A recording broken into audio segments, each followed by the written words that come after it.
Bismillahirrahmanirrahim. Assalamualaikum warahmatullahi wabarakatuh. Waalaikumsalam.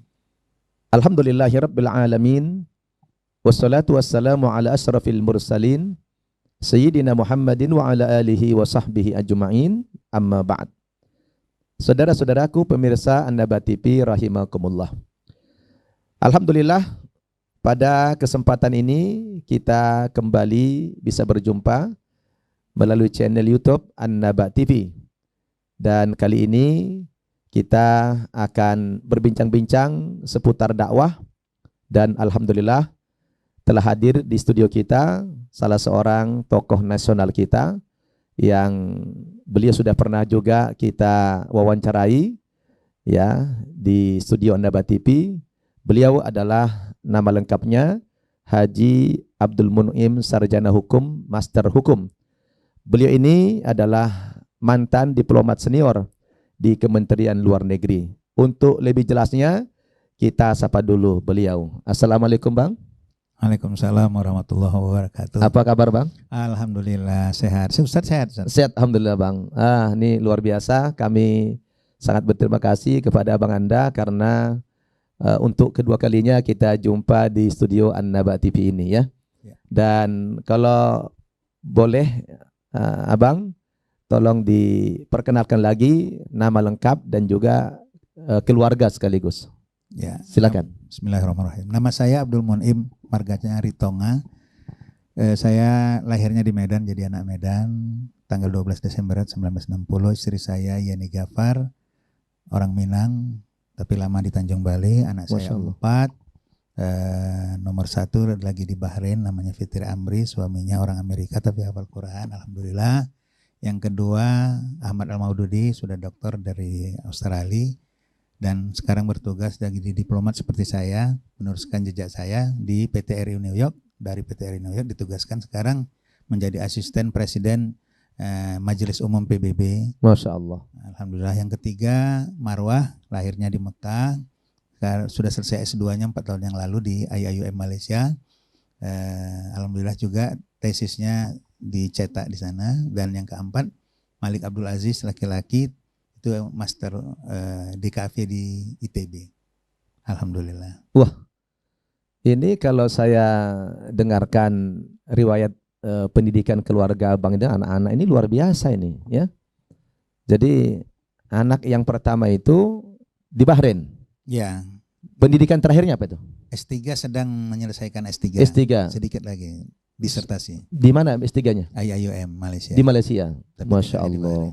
Terus yang kedua di Wollongong, Australia. Doktor. Doktor dapat rekor muri lagi, termuda hukum internasional di Australia dari Indonesia. Subhanallah. Jadi anak Abang ini yang nomor 2 peraih doktor termuda dari Indonesia di Australia. Bidang hukum internasional, hukum laut internasional. Hukum laut ya. Subhanallah. Yang sekarang bertugas di PT RI New York. Perwakilan tetap Republik Indonesia di New York, tapi ditugaskan di PBB sebagai asisten. Di PBB. Berarti ada regenerasi lah di Kementerian Luar Negeri. Alhamdulillah, insyaallah. Masya Allah. Terus yang ketiga tadi pendidikan? Dia politik Islam. Politik Islam di IAIUM di Malaysia juga. Udah selesai 4 tahun yang lalu. Subhanallah. Yang keempat ini? Yang keempat juga udah selesai 2 tahun yang lalu, S2-nya di ITB. Brand Cafe. Tapi luar saya, biasa. Ustadz, umur 15 tahun udah kuliah 4 itu. Subhanallah. Luar biasa ini ya. Jadi pemirsa An-Naba TV, beliau ini sebagai diplomat ulung di Kementerian Luar Negeri sudah bertugas selama 35 tahun ya Bang ya. Ya. Dan baru saja pensiun di tahun 2020 ini ya. Ya. 2021. 2021 ini ya. Alhamdulillah, Masya Allah. Nah, kalau boleh tahu Bang, saya pribadi sangat kagum dengan prestasi Abang menjadi seorang diplomat, kemudian anaknya sukses semua menjadi doktor, bahkan menjadi dinas di Kementerian Luar Negeri juga, satu di New York gitu ya. Nah, mungkin nanti ada sesi khusus ini buat Abang untuk menjelaskan bagaimana keberhasilan abang mendidik anak sampai sukses empat-empatnya begitu tidak cukup kalau dalam sesi ini barangkali nanti kita cari waktu yang tepat ya bang ya. Siap. Membahas bagaimana abang bertugas sebagai seorang diplomat kok bisa juga mendidik anak sampai sukses begitu. Baik, tapi fokus bincang kita hari ini bang tidak tentang keluarga. Insya Allah kita berbicara seputar pengalaman abang kan sekarang abang sudah pensiun nih. Ya, di tahun 2021 ini sudah pensiun. Dan dulu abang ketika menjadi seorang diplomat kan aktif juga menjadi seorang dai, bahkan menjadi seorang khotib dan imam di luar negeri. Nah, sekarang apa kegiatan abang pasca pensiun ini? Ya, alhamdulillah saya rencananya dan udah saya jalani, saya mau fokus dakwah. Fokus dakwah. Jadi kalau mau dibagi persentasenya nanti 80% berdakwah, 20% kalau ada bisnis kecil-kecilan lah. Sengaja saya rem supaya saya jangan fokus ke lain, saya mau fokus dakwah saja. Subhanallah. Nah, dakwah yang abang maksud ini apakah dengan cara ceramah-ceramah ataukah dengan cara dakwahnya bilhal, door to door, atau mendatangi umat dari satu tempat ke tempat yang lain? Seperti apa pola dakwah yang abang rencanakan itu? Ya, saya lakukan dari segala sisi yang bisa saya lakukan dan alhamdulillah selama ini berjalan dengan baik. Ada model ceramah umum. Saya ceramah di mimbar, di masjid, di forum-forum diskusi dan sebagainya. Ada dakwah bilhal, saya datangi kedai kopi sama anak muda, terus saya ajak bagaimana supaya kita bisa membangun kehidupan yang lebih cerah.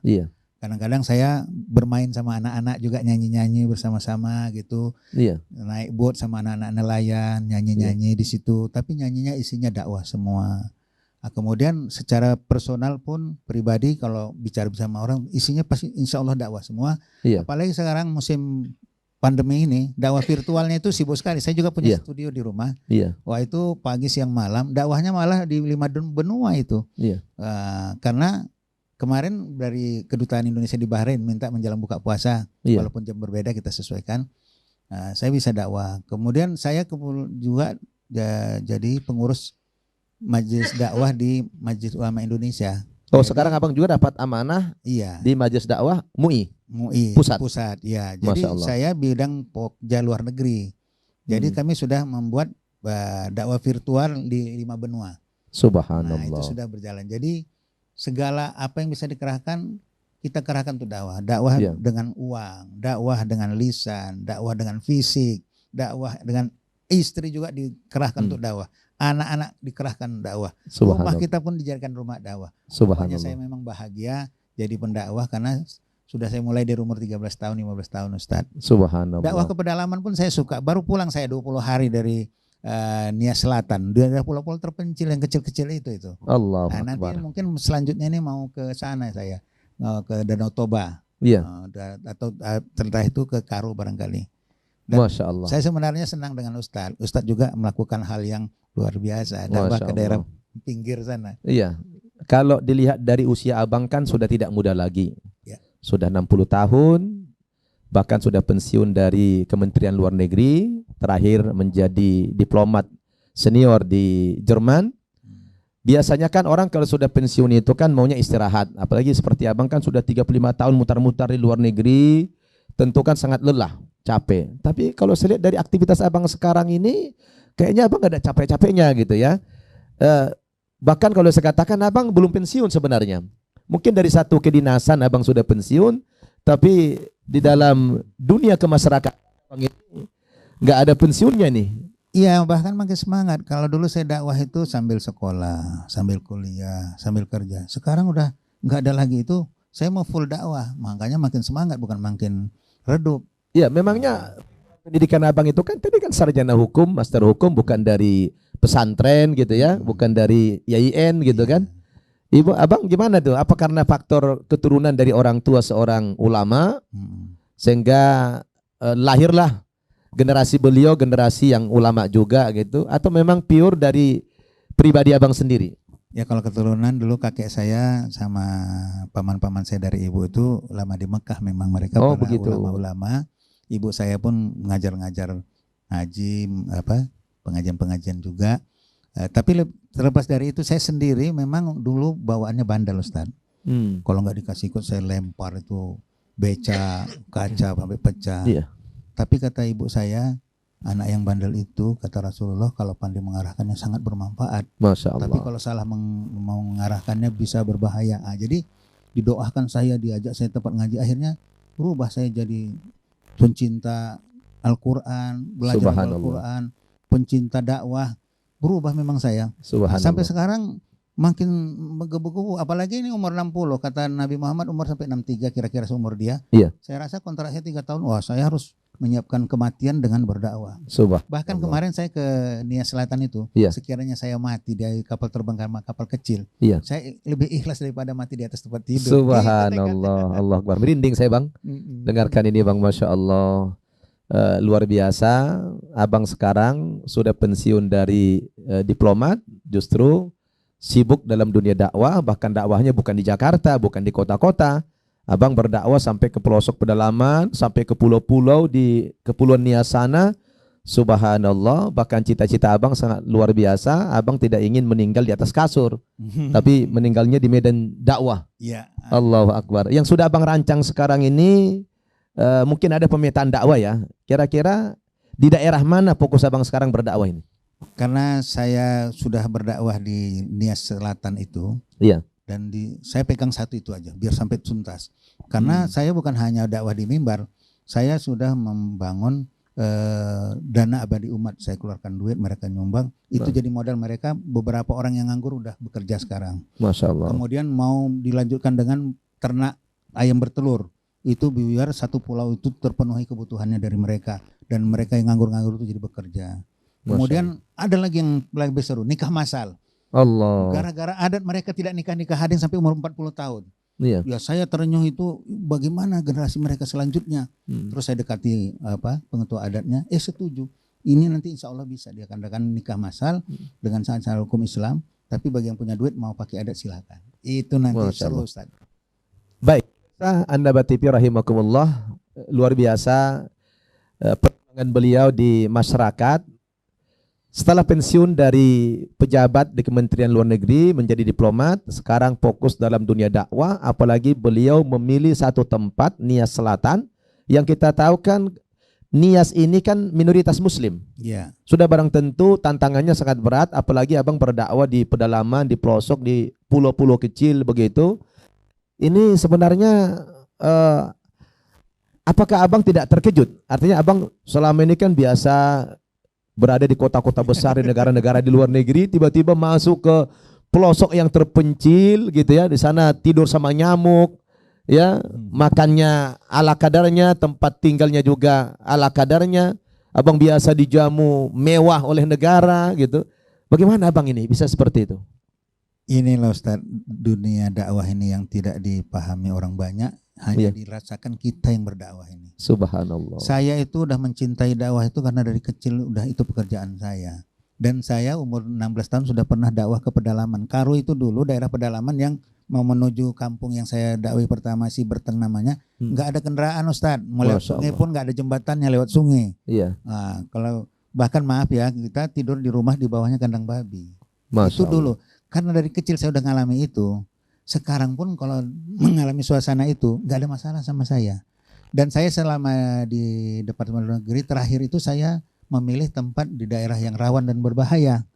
Tapi faktanya Allah penyayang, tidak rawan dan tidak bahaya. Nah ini pun orang kan menyangka itu pulau-pulau kecil bahaya tsunami.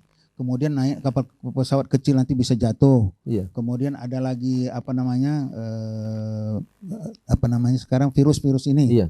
Istri saya pun bilang kok berani bang sendiri. Iya. Ada Allah saya bilang. Teman-teman bilang ya kenapa sendiri? Ya bisanya sendiri saya bilang nggak apa-apa.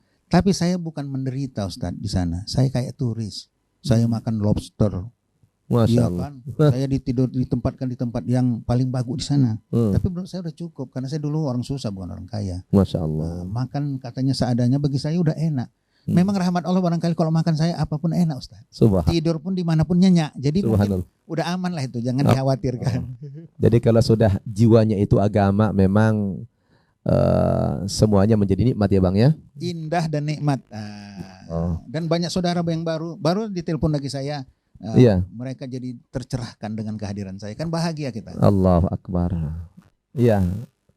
Pemirsa Nabat TV rahimakumullah. Allahu Akbar. Gak terasa waktu kita begitu singkat rasanya, dan masih banyak hal yang mau kita gali dari pengalaman beliau menjadi seorang diplomat yang pendakwah yang biasa. Dan sekarang pasca pensiun ini beliau langsung fokus dakwah, dan pilihan bukan di perkotaan yang besar, tapi beliau justru memilih ke sebuah daerah yang paling pelosok sekali di pedalaman Kepulauan Nias yang luar biasa. Dan kalau tidak ada hidayah dari Allah Subhanahu wa taala, nampaknya kepada orang yang bekas pejabat yang selalu dijamu enak-enak oleh negara, sepertinya berat untuk terjun ke masyarakat, apalagi sampai ke pelosok pedalaman. Tapi karena Allah berikan hidayah kepada beliau, jiwa istiqomahnya dalam Islam, dalam perjuangan itu sangat luar biasa, maka beliau menjadi teladan kepada kita semua. Maka pemirsa Nabat TV, ya, ini adalah satu contoh konkret bagi kita. Ternyata ya, ketika orang sudah dari kecil terbentuk jiwanya adalah jiwa agama, sampai kapanpun, sampai di masa tuanya pun akan terus itu terpatri. Subhanallah. Mudah-mudahan kita punya keturunan nanti seperti beliau ini yang sangat luar biasa, dan kita doakan abang anda ini selalu diberikan kesehatan oleh Allah Subhanahu wa taala, diberikan kemudahan dalam mengemban misi dakwahnya, dan terhindar dari segala macam fitnah dunia dan fitnah fitnah itu? Dajjal lah ya. Karena beliau ini salah seorang aset kita yang luar biasa. Bahkan oleh Majelis Ulama Indonesia, beliau dipercaya menduduki posisi sebagai majelis dakwah di Majelis Ulama Indonesia Pusat. Dan terima kasih banyak abang anda sudah mau berbagi pengalaman kepada pemirsa Nabat TV. Kami sangat merindukan ya pengalaman-pengalaman abang untuk kita share kepada pemirsa sekalian.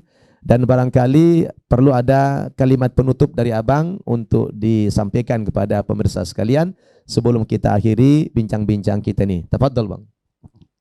Saya ingin menyampaikan firman Allah dalam surat As-Saff ayat 10. Ya, Bismillahirrahmanirrahim. Ya ayyuhallazina amanu hal adullukum ala tijaratin tunjikum min azabin alim. Tu'minuna billahi wa rasulih wa tujahiduna fi sabilillah bi amwalikum wa anfusikum zalikum khairul lakum in kuntum ta'lamun. Subhanallah. Itulah yang menjiwai saya. Jadi maukah kamu aku tunjukkan kata Allah satu usaha yang membuat kamu terhindar dari azab neraka? Pertama, beriman, benar-benarlah kamu beriman kepada Allah dan Rasul, dan wa tujahiduna fi sabilillah, berjihad di jalan Allah. Ini dakwahnya jihad fi sabilillah bi amwalikum wa anfusikum, pakai harta dan fisik jiwa kita. Jadi ada duit, saya suka bagi-bagi duit juga Ustadz, bukan meriah nih ya. Masya Allah. Supaya orang memperhatikan dakwah saya. Nah, kita buat kuis dengan harta. Kalau nggak diongkosi orang, ongkos sendiri, ya kan? Nah, nggak apa-apa. Jadi tetap dakwah jalan. Nggak ada biaya, nggak apa-apa. Saya biaya sendiri. Ada biaya bagus, ya kan? Nah, biasanya kan pendakwah itu dikasih uang. Ini abang malah bagi-bagi uang nih. Sering bagi-bagi. Subhanallah. Ini luar biasa ini. Karena memang udah dikasih Allah. Betul. Terus, banyak rezeki. Untuk apa lagi ya kan? Iya. Nah, pensiun kan ada. Iya, subhanallah. Tabung-tabungan ada lah. Jadi bisa di-share ke orang. Subhanallah. Zalikum khairul lakum in kuntum ta'lamun. Itulah pilihan yang paling baik bagimu kalau kamu mengetahui kata Allah. Subhanallah. Jadi saya memang milih itu karena saya yakin sama Allah. Pilihan terbaik berjihad di jalan Allah dengan harta dan fisik kita. Istri kita, anak kita kerahkan semua. Teman-teman kita aja. Allahu Akbar. Mudah-mudahan pemirsa mau mendengar ini dan bisa sama-sama jadi pendakwah. Amin ya Rabb. Masya Allah. Iya bang, jazakumullah atas kehadirannya ke studio An-Nabat TV ini dan sudah mau berbagi pengalaman dengan pemirsa sekalian. Semoga apa-apa yang abang sampaikan tadi menjadi inspirasi kepada pemirsa dan memberikan pencerahan yang baik kepada mereka, sehingga mereka juga bertekad bagaimana menjadi pribadi da'i dan juga membentuk keluarganya menjadi keluarga yang da'i semuanya. Terima kasih sekali lagi kepada pemirsa Nabat TV yang juga sudah berkenan menyaksikan tayangan-tayangan kami dari studio An-Nabat TV ini. Semoga apa yang kami sampaikan kepada antum semua bermanfaat untuk kebaikan kalian dunia dan akhirat. Amin. Terima kasih, sampai jumpa kita di lain kesempatan. Subhanakallahumma bihamdik asyhadu an la ilaha illa anta astaghfiruka wa atubu ilaik. Wassalamualaikum warahmatullahi wabarakatuh. Waalaikumsalam. Ya